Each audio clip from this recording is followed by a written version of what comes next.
Welcome back to Just Giants with Grump and the Cranky Fan, the best damn podcast for the best damn football team.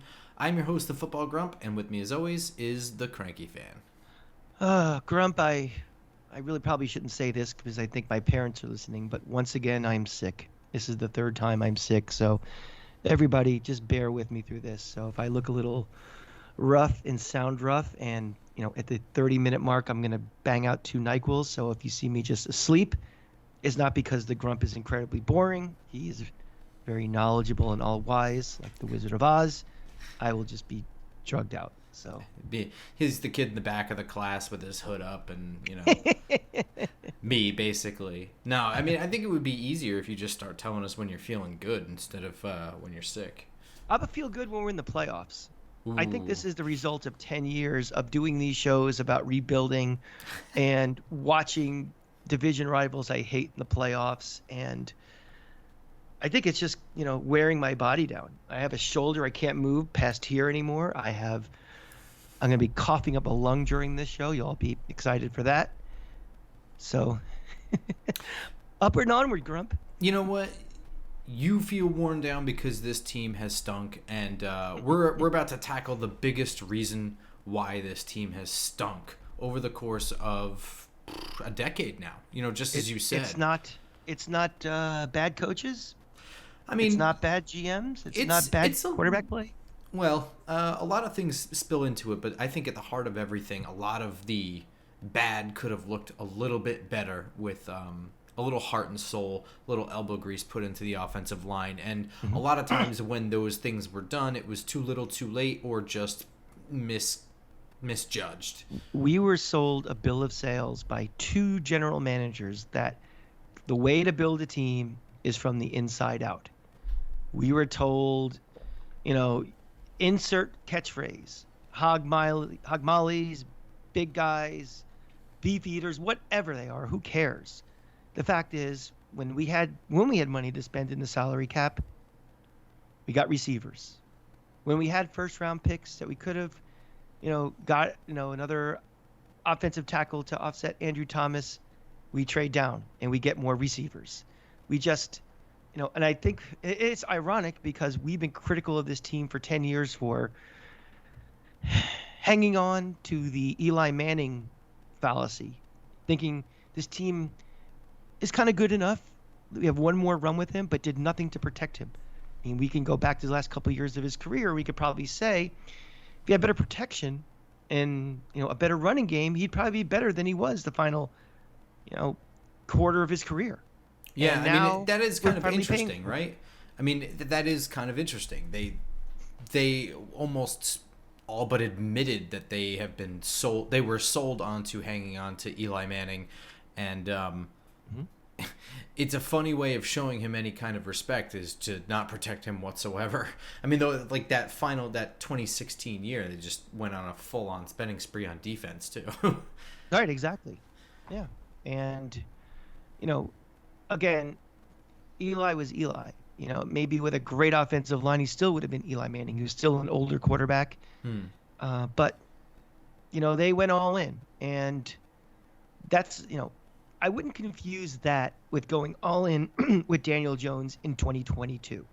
I think, we've been spooked by this ownership group and by past general managers. When they hear things like that, they think we're just riding these guys until it's blatantly obvious anymore. I think, the Daniel Jones experiment, we're going to have an answer for him at the end of this time next year. We're not going to build for one run for Daniel Jones. I think we are building this, for long-term sustained success. And the mess we're in right now, it's going to take a while. You have to crawl before you run with this roster. So we're going to look at the offensive line. We're going to see the moves that they made this offseason. We're not going to be fooled by what they did thinking we solved anything. We'll look at the salary cap hits, implications on that, and we'll look at what's going on in the draft. But you'll see that we might have put our finger in the dike, but there's a lot of water behind that dike. We gotta figure it out. Yeah. So it's funny you mentioned there were opportunities in the past for this team to get a tackle, and instead they trade down and take a wide receiver. They are again in this scenario this year. So we're gonna start with just the tackles here, and I am not gonna waste your time. Let's just talk about the right tackle position because I feel secure in Andrew Thomas at the left tackle position. I mean, he's the guy I wanted all along. He's developed just the way I had hoped he would. I think he looks lock steady there. My only concern here would be his career longevity. He seems to be piling up some ankle injuries. I'd like to see him kind of stay healthy, but otherwise I feel good there. Grump, let's do a quick little football 101 for people. That first pick, we are looking for a right tackle. We're not looking at a guard. We're not looking at a center. I mean, some people might be like, why don't we just get a center and a guard or something? But we are looking for right tackle for the value of that first pick, correct? Well, I mean, for starters, yeah, with the value. I would have to see a Quentin Nelson style guard to be picking a guard anywhere near the top 10 in a draft. Center, again, like there are so few centers that are that all pro that. Yeah, I just want to get it out there in case, again, not everybody who listens is, locked in on this 24/7. So I think it's good just to kind of clear the air why we're going in the direction we're going. Well, also, I think we can speak right to the depth. I mean, this is a position that needs to be addressed anyway. I mean, we've watched Nate Solder flounder there. We've seen Matt Peart fail to develop there. Eric Flowers didn't transition over there. The right tackle position has been a goddamn mess that operated at best with cheap veteran depth playing there as starters.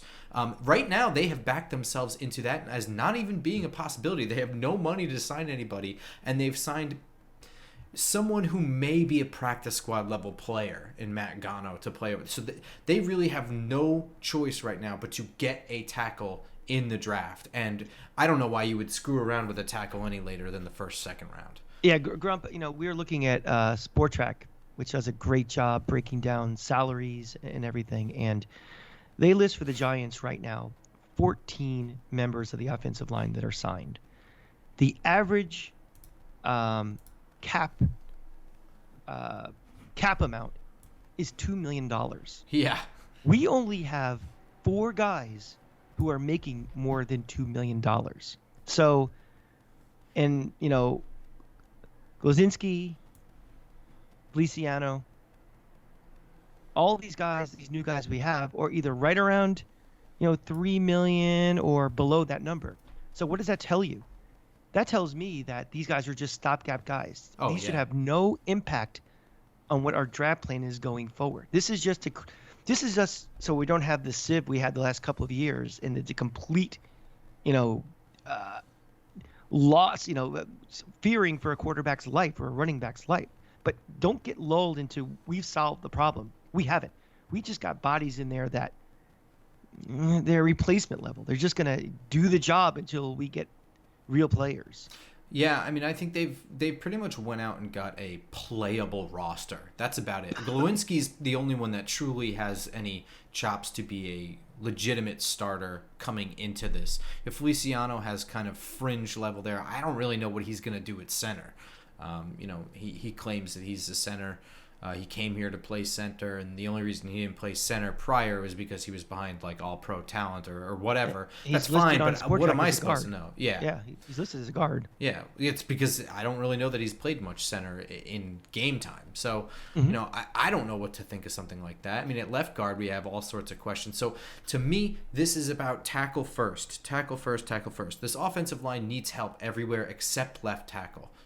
They need left guard help. They need center help pretty badly. They need right guard help for the future. I think Glowinski is fine to start this year, but he's only here for a couple of years, and that's probably going to be the end of his, time in the NFL, just about. And right tackle is an absolute question mark. Question for you: is Matt Peart on this roster opening day? Yeah, I think so, only because he got hurt so late. I don't know if it's going to count. Do you consider like the PUP list, like roster or IR roster? I mean, for this discussion, if let's say he's healthy. Okay. You think he'd make this roster? I think he'd make it, but he doesn't belong.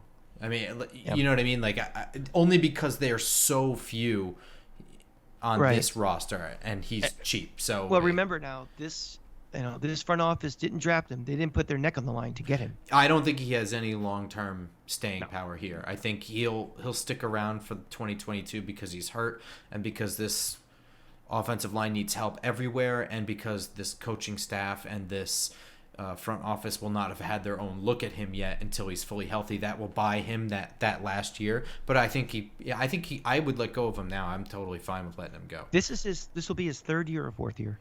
This will be his third year, but we won't even see him. He's 25 already, too. Yeah. I mean, when he was brought in, that means little to me when he's got like no tread on his tires. It means nothing to me. So.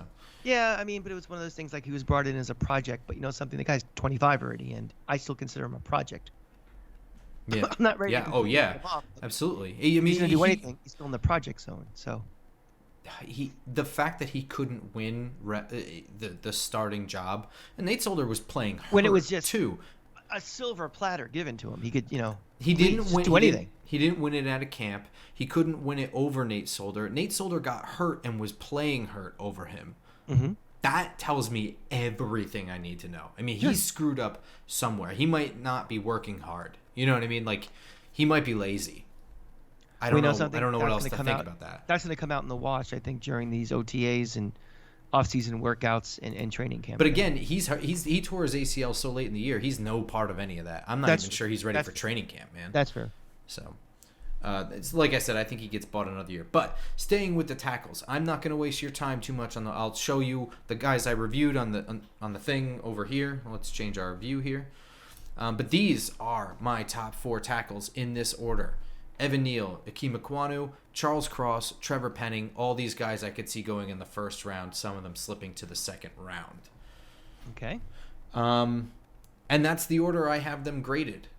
So, you mentioned not that long ago, but I've rambled since then, that they have another opportunity now to do the same thing they did last year, where there was a tackle on the board, the Rashawn Slater, but they traded down, which I don't necessarily disagree with, but they ultimately got a wide receiver, and the tackle spot was once again ignored.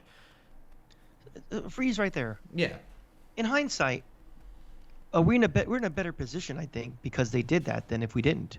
I mean, having those 2 chips now with a new front office rebuilding, that wasn't the plan for Dave Gettleman to set the table for the next guy, but. Well, it depends on which lens you're looking at. Are you looking at Dave Gettleman and Joe Judge lens, or are you looking at the Daniel Jones lens? Because at the DJ lens, they've screwed themselves by not doing that. Because now we got a wash of a year out of it, and we need to know what to do with him. I'm looking at the overall rebuild, not of one player, not of one unit, just overall getting this roster to become a contender. I think you can make that argument, but I would argue that so much of the roster is dependent on your evaluation of your quarterback, and therefore, no, I don't agree. But I can appreciate that argument. I think it's a fair one. I just don't agree with it. I didn't even think about it. It just kind of came into my head, and maybe it's the NyQuil, but that's something I was thinking of. No, yeah. So I have Evan Neal. He is, to me, this is top 5 talent here with Evan Neal, which means that he is totally possible to be on the Giants board at 5. Now we've already covered the edge rushers, so I don't know. I mean, we also know that the edge rushing position is kind of a tough one, but to me, even if these guys are graded absolutely perfectly the same, Kayvon Thibodeau, Evan Neal, I'm protecting my quarterback first and foremost, and based on this roster, I'm not protecting him at all if I don't get a right tackle. I'm not protecting him at all. That's not even I'm not protecting him well. I'm not protecting him at all. And B, if I want to help my defense, I can also help my defense by putting up more points. Well, forget even putting up points.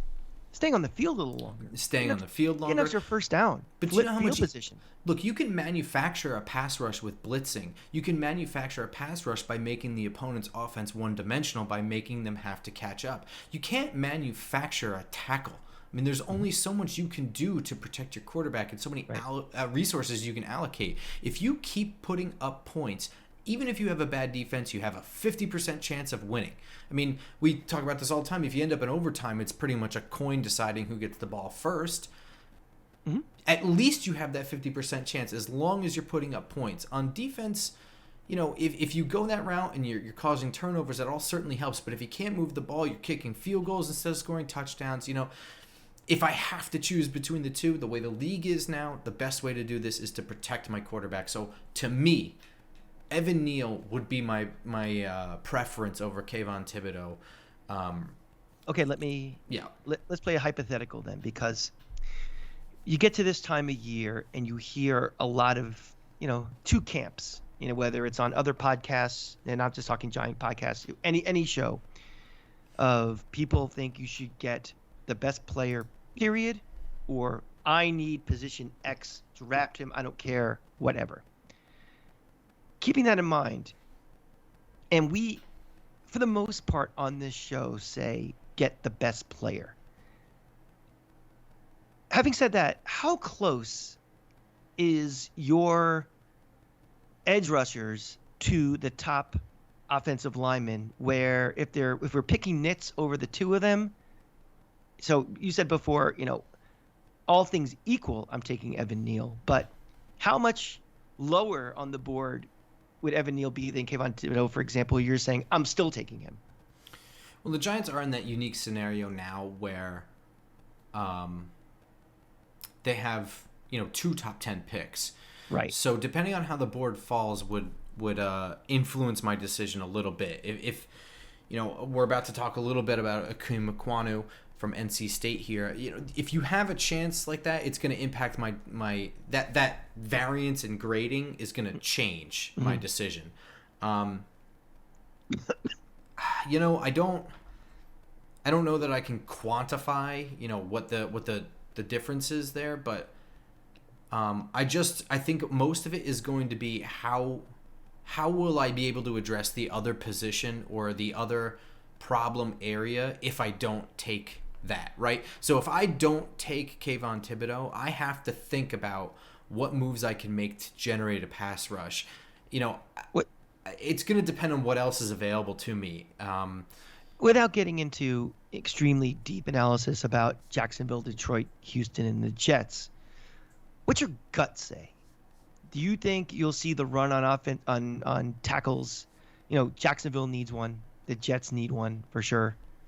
They don't. Neither of those teams need a quarterback. Detroit doesn't really need a quarterback. Houston, who knows? Do you think it's more likely you'll see the run on the edge rushers or on tackles? Just the way what's ahead of us as of this moment. I don't know. I guess I would expect. I would be really shocked if Aiden Hutchinson wasn't already gone, and that might spark the run on the edge rushers first. Mm-hmm. It's hard for me to say that one of the tackles will be picked before Aiden Hutchinson, but Trent Balk is a weird GM, and I don't know what's going to happen in Houston and trade scenarios. You know what I mean? So, right. Quarterbacks can throw everything awry, and my gut tells me. My brain tells me it's going to be the edge rushers will have the run before the tackles. My gut tells me that draft day is fluky. Of course. And not to feel solid in that. That's how I feel about it. How much is your gut telling you we're going to get screwed? That's how much is your gut going to say, oh, we can get Evan Neal one more pick. Oh, the Jets took him. You know what? I feel like it's an annual trend, feeling among Giant fans. It's like that guy. I think that we're in such a unenviable. We're in such an unenviable position where we have such a good draft pick and so many needs, and there's some pretty good top talent up there, that if we get screwed out of something, I'll be pissed about it internally, but know that there are legitimate options to improve the team right there. I'll be more pissed if we screw ourselves than if we get screwed. This isn't like the NBA draft where, this is a 3-player draft like the Knicks had a couple of years ago, and we drafted 4th. That's not the way it works with the NFL draft. You're going to get quality up there if we decide to stay up there. But we haven't even discussed that yet, the trade down possibilities. But I tend to agree with you. Yeah. All right, so real quick, I'm going to get into why I like Evan Neal the best here and why he's my current. Before I really absorb everything that I've watched and processed, currently I would say he's my number one target for this draft, and it's basically because he's ideal. I think he would be a fringy left tackle, which makes him an excellent right tackle. From the measurements on down, nice steady base, great kick step, anchors really well above against power rushes. The only thing I think he could really work on is, he's got some balance issues with some leaning, and the run game stuff isn't really that great. Now, Akeem Akwanu from NC State is a lot of people's favorites as well. I've seen them flip-flopped. To me, I have a little bit of a worry about him, and this is minor now. We're nitpicking. Again, this is first-round talent we're talking about, but 6'4", and that lack of length, which he has extremely long arms to kind of make up for that, but you can see recoverability issues. There's some pad level things. There's a lot of leaning as well. It's not that his arms are too short. It's that he just tends to lean. He tends to just do that. So he can get kind of moved around a little bit. He's got some really surprising athleticism as well. And he's the better run blocker of the two. This might be a stupid question, but I'll throw it out there. So we're building this up. If we take him, he's a little shorter potentially. And we're saying, well, not quite elite level left tackle, so he might be a right tackle instead. Does that kind of restrict what kind of quarterback we may go after if we're not going to keep Daniel Jones, like as far as a lefty quarterback versus a righty quarterback? No. Well, I mean, I guess it could. Because again, the amount of lefty quarterbacks and good lefty quarterbacks are pretty low. Mm-hmm. But, if you're saying for a guy like him, it's like, left tackle, throw him on the right side, all of a sudden he becomes your de facto right tackle, a left tackle on the other. Just something to think about, I guess. Yeah, I think that would be like an ideal scenario, is that you can always get yourself a left tackle that probably isn't good enough to play left tackle at a high level in the NFL, but could flip to right side and be locked down on the other side. Sure. Could Andrew Thomas go over there? Sure. He did it in college. I would prefer to keep him on the left side personally. But I also think he's better than Evan Neal. I like Andrew Thomas's all-around game a little bit better. Maybe his footwork is a little bit chunkier, but I like his run game presence more. I think he's I don't know. I just like Andrew Thomas more. He looks a little bit more polished than Evan Neal. Okay. There's two other guys that tend to make first-round buzz, and I have them as like fringe first-rounders here that I could see them going the second. It's Charles Cross from Mississippi State. Some people have him ranked really, really highly. I don't, but I can understand why. My issue with him is that I think he's got below-average anchor. I think he has some natural strength to hold on and slow things down, but he tends to get hands in his chest and he just gets walked back in the pocket. And he's also got some weird bouncy foot thing that I don't really like.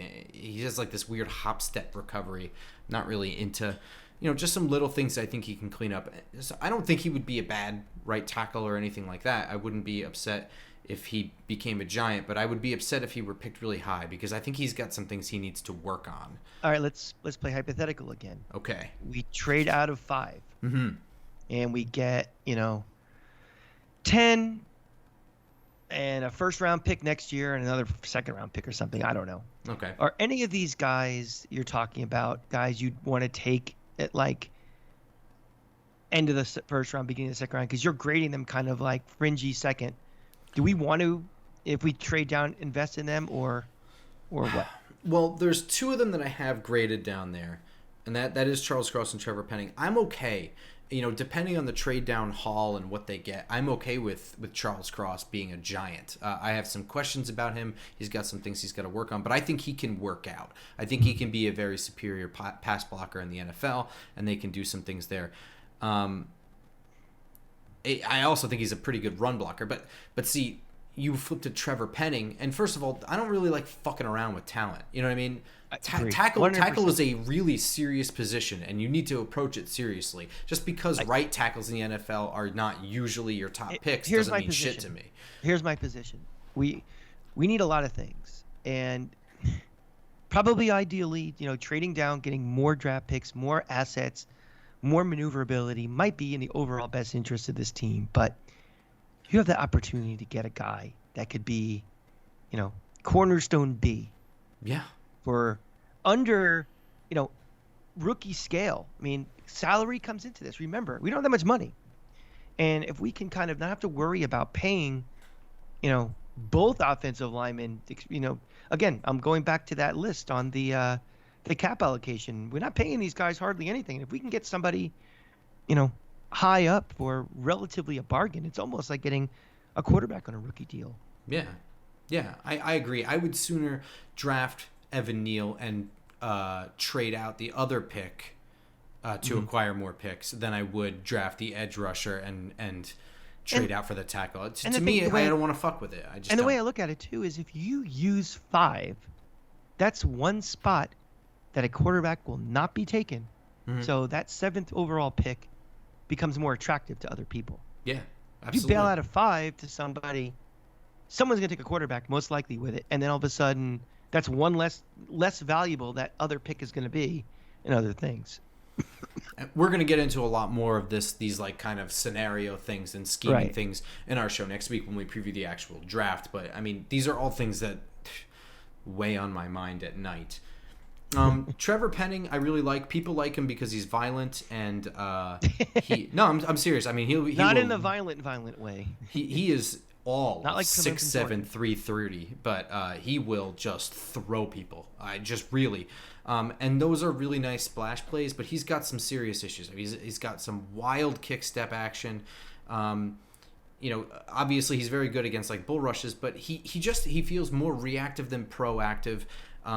He's very raw to me, and I think his violence early on is going to be out of control, and it's going to be a lot of penalties. I'm telling you, it's going to be a lot of holdings, personal fouls, shit like that. He's got to get it under control first. My standard question, is that coachable?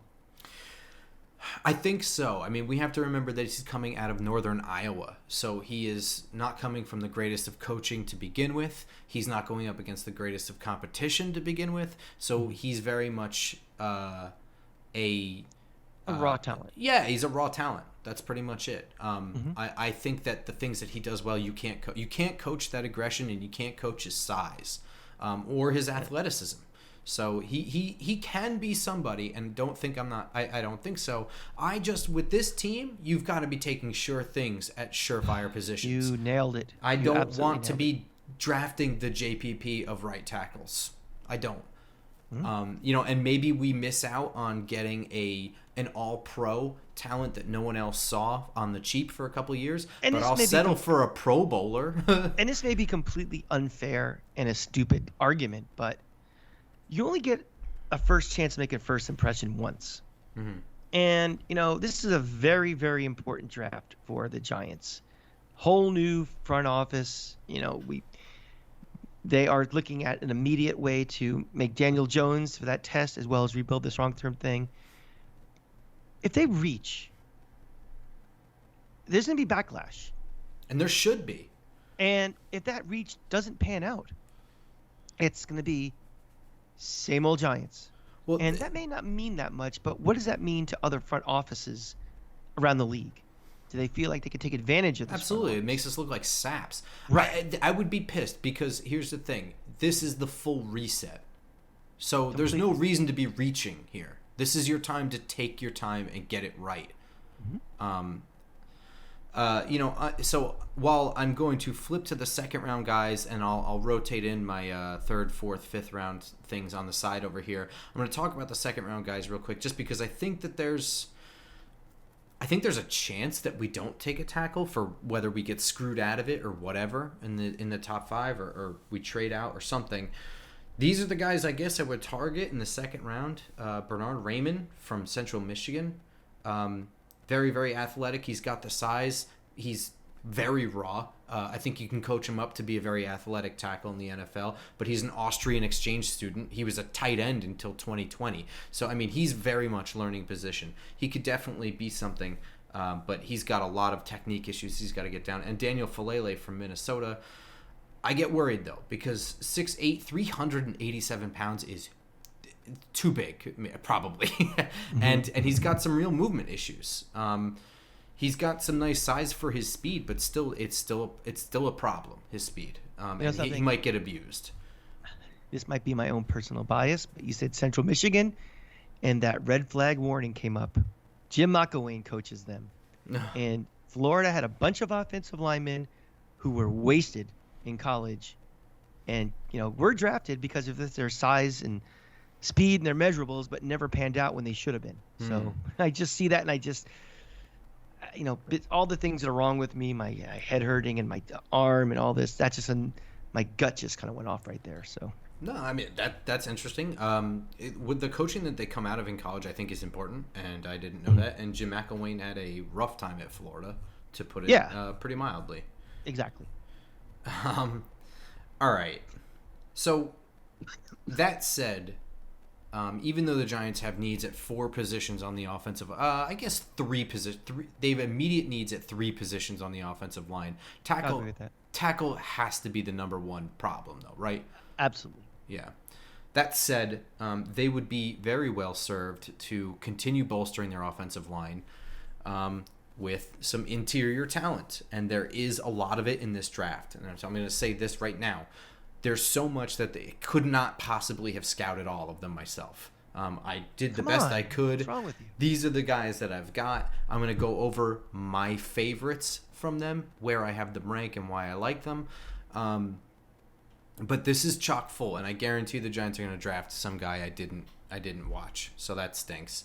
But the first-round talent here, fringe first-round talent, Kenyon Green from Texas A&M, Zion Johnson from Boston College. And after looking at them, I feel very confident and can say Kenyon Green I like better. Zion Johnson, I think, has a little bit of lateral slowness, and he played on a very good offensive line at Boston College where he had a lot of help. Not that he needed it. He's the best guy there by far, but I think a lot of that lateral slowness was masked either by good talent or scheme. Kenyon Green is a lot more athletic, and he played 4 positions on the offensive line, everything but center at his time there. How important is that to you, that versatility? I mean, it's not a deal breaker at all, but it would be something I would consider, especially this year where, like I said, we have needs literally everywhere. I think Kenyon Green, Bobby said this and I hadn't considered it. Bobby Skinner said this. If they don't get a tackle, Kenyon Green might be a better tackle at right tackle than some of the other options that are available high up. So while he might be your right guard of the future, if he's the best shot you have at right tackle this year, they might not actually be that bad having him play right tackle and Glowinski at right guard and then making that transition later on at another time when you want to use picks however you want to use them. So the versatility is a mega plus going into it, but I wouldn't say it's a deal breaker for any guy that's pigeonholed into one spot. I mean, they have needs so fucking everywhere. I don't think it really matters. But I did want to say that Zion Johnson I do like a lot, but I liked him a little bit less when I saw him trying to move side to side in the Senior Bowl. It shows up a little bit there that he can't square up and really throw his body into it and really utilize his strength the way he knows how. Kenyon Green is a little bit more athletic, but both of those guys are fantastic. In the second and third round, I really, really, really like, and I didn't do much work on him until just recently, but Lucita Smith from Virginia Tech, I think, is really, really good. And he is going to project to be more of a guard, though he did play some tackle as well. I think his technique is very, very good. I think the big knock on him really would be that he needs to keep working on his hand fighting. And he has some inadequate length. He's 6'3". I mean, I'd like him to be a little bit bigger, and I think he could be a little bit stronger. But that's really the only thing I got. I think he would be an instant start at left guard, and I don't think we would look back if we had Lucita Smith. Virginia Tech also was at the Senior Bowl, I believe, and I'm pretty sure I had good things to say about him. There's preparation for you. Well, it's late. But this is where I think the Giants are really going to target more is the 3rd, 4th, and 5th round, and this is really where I'm going to focus on 3 guys that I really, really like. One I already saw I was prepared for going into the Senior Bowl. I liked him going down there, and I liked him when I saw him there, and he's continued to rise up boards. That's Dylan Parham from Memphis. Dylan Parham, he's down here because he's got some limitations that can't be overcome. He's just slight of frame. He's 6'3", he's 311 now. He's tacked on a lot of weight since his senior year ended. And he went to the Senior Bowl and then the Combine. He's moved up about 25, 30 pounds, which is impressive. But is it good weight? It's good weight. It's good weight, but I'll say he's probably maxed out for his frame. He doesn't really have the extra broad shoulders to continue adding without it becoming bad weight. And he doesn't really have wider hips either, so it looks like this is where he's going to be, and that's going to be a little bit of a problem. He wins with a lot of feistiness and technique, really good pad level. He has some really good lower body anchor. He really likes to fight with his hands. He's got active feet. But at the end of the day, the solid nose tackle is going to walk him backwards, and that's going to be a problem we see with somebody else as well. But I think we can work with that. You know what I mean? Nick Gates is not the strongest center, but he was a damn good center. Certainly serviceable at center. And he has the same kind of issues, I think. I was surprised by this one because I first saw this dude at the Senior Bowl. He wasn't on the roster sheet. This was a panic moment thing. I had a clip of this guy. I really liked him. Didn't know who the hell he was. Found it. His name is Chris Paul. He played at Tulsa. He played both guard positions and then most recently at tackle. And he played tackle for a while. So his guard tape is old. So a lot of this is projection. So this is probably the highest anyone's going to see this dude graded, but I have him in the 3rd and 4th round as a guard. I think he's made so many strides since the last time he has guard tape done, especially with just strength and pad level. And I think that at the NFL, he would be really good at that. At the Senior Bowl, these guys, offensive linemen, are they doing... Do you see them bouncing around the offensive line during drills or even in the game itself, or how does that work? Yeah, certain guys. Was he one? I think he was one of them. Another one was Zion Johnson, had some snaps at center, but he didn't look that good. Dylan Parham had some snaps at center. I don't believe he played any center at school, but he did play all along the offensive line. So they did move guys around, left guard, right guard. Not as much tackle to guard as you'd think. And I didn't really see where Chris Paul... But there were so many guys rotating. They would have 5-man drills, and I'd just see all the helmets scatter. It's a lot to keep track of. But right. But they all moved around a little bit. So, yeah, he definitely got some movement around. I really like this dude. I have a little clip of him, and one thing I saw him in the Senior Bowl is some really good anchor. His drive is a little awkward. He's got some things he could work on, but... I like this dude in the inside. And lastly, last one I'm going to fire at you at rapid speed here. Cole Strange from Chattanooga, Tennessee. I have him as a 4th round grade. I've seen him rise up draft boards as well. He's another one a lot like Dylan Parham. He's, 307 pounds is not super heavy. So he's going to have issues with the really big nose tackles and the really strong... That Damon Harrison's going to eat him for lunch, that kind of guy. That's fine. Against most NFL defensive lines, he's going to win with really good feet, getting good angles, good pad level, good technique, and fast hands. And that's what he does. And more than anything, I like his nastiness. He has serious grit to him. And you saw him at the Senior Bowl. He was jawing after every rep. Because he's hanging with guys like Travis Jones, who. I have pegged as a 2nd-round nose tackle that's 300 million pounds. So wow, that's that. Yeah. And not PHAT. Yeah, no. I like what Cole Strange brings. I think he might be a center at the next level, and we certainly need one of those. So this is the group, this is the area I would like the Giants to kind of spend on guards where they can get this kind of talent. And still, and not just completely invest in the offensive line. I think there's some legitimate starters in these mid-rounds. There was a name you didn't mention. And back in, New Year's weekend, I caught a lot of shit from people when this guy played really well in the bowl game. And I tweeted something to the effect of, oh, this guy is our annual... I haven't watched one college football game this year, and I saw this guy, and now I think he should be the 1st overall pick in the draft. Tyler Linderbaum. I have him listed as 2nd, 3rd round talent. I don't think he's 1st round talent personally. But I do think people were telling me I was an asshole because, I know who he is. He should be our 5th pick on the 5th, our 5th pick or 7th pick. So now that we kind of calm down and relax from, what do they call it when you see something, recency bias, you don't have them anywhere near the first round.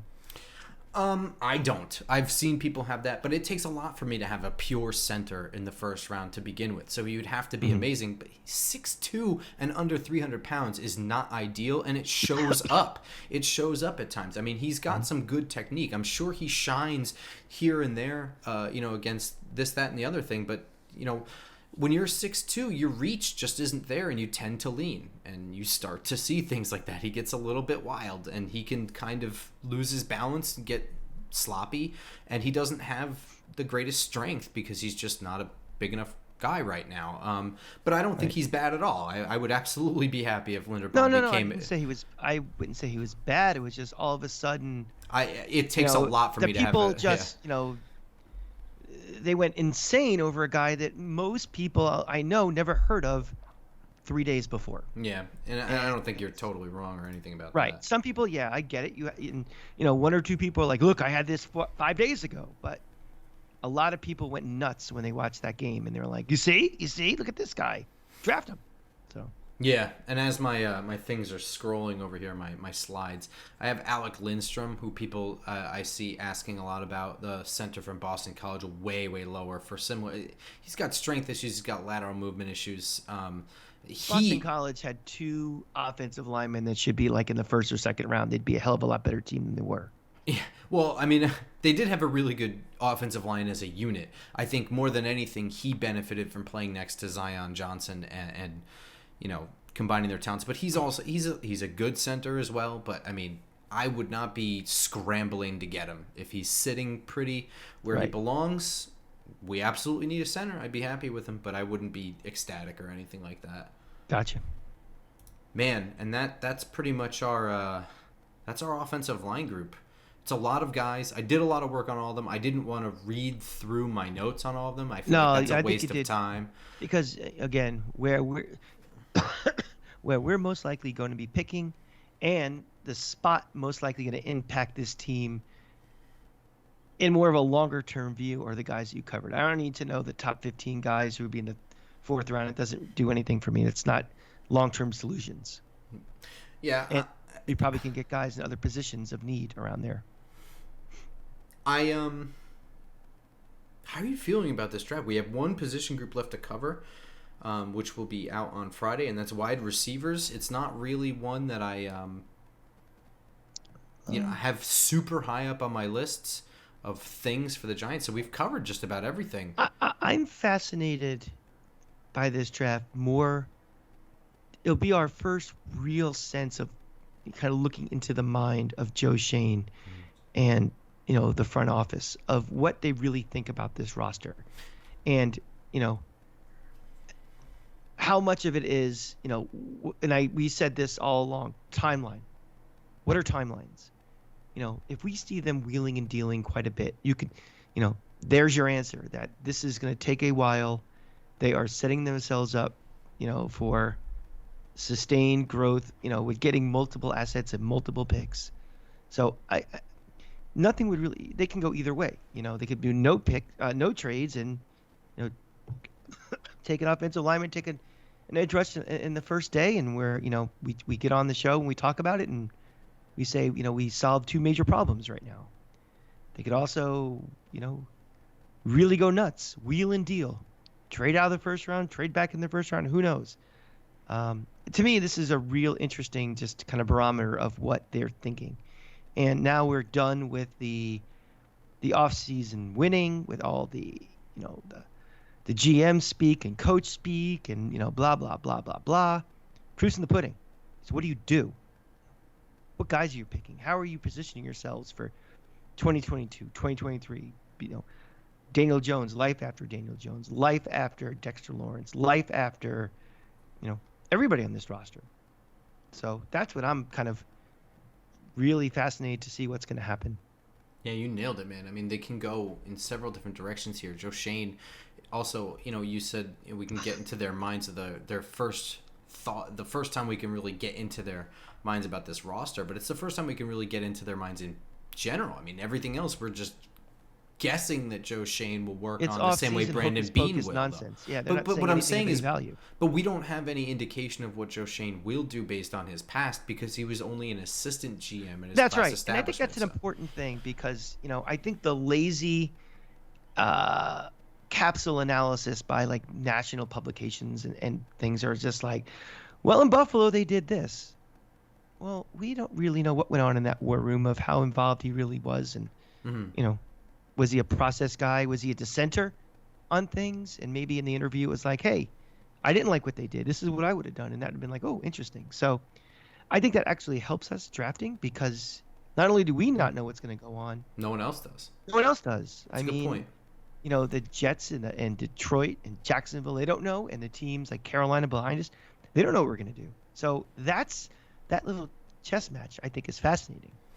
And further into that, he's got so much there's just so much involved in this draft with the amount of holes, with the picks, and James Bradbury's wrapped in there, and the cap. And can we even afford to pick at 5 and 7? Can we make that much money to spend? I would just say this to everybody: is that don't act like an asshole. Don't be the guy. Don't be practicing right now your Giant fan, I'm mad video, so you can be the first guy to have the video about you're not happy with the pick. Just go through the weekend, watch the picks, see what happens. We need so much. We're going to get good guys. If we don't trade down, we're going to get 2 high value, lottery level, future stars. They may not be the exact.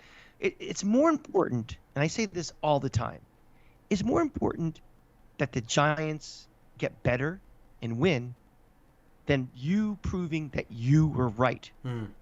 People just get so pissed off because, I had player X in my mock draft and they didn't take him. And, they act like an asshole on the shows, the videos they put up, and they're going to have that bias against that player the entire. I mean, I do the same thing. Again, we drafted Noel in the first round. I'm not going to like the guy. But I have a character fault. I know that. But just because this wasn't the pick you would have done, the goal isn't to prove you're right. The goal is for this team to get better and to win. So we're not sitting around on January 8th with our thumbs up our asses watching other teams. Yeah, I would like that. I would like to not sit with my thumb up my ass. I'd like to be clapping and in the stands at MetLife watching. Hell yeah. Right.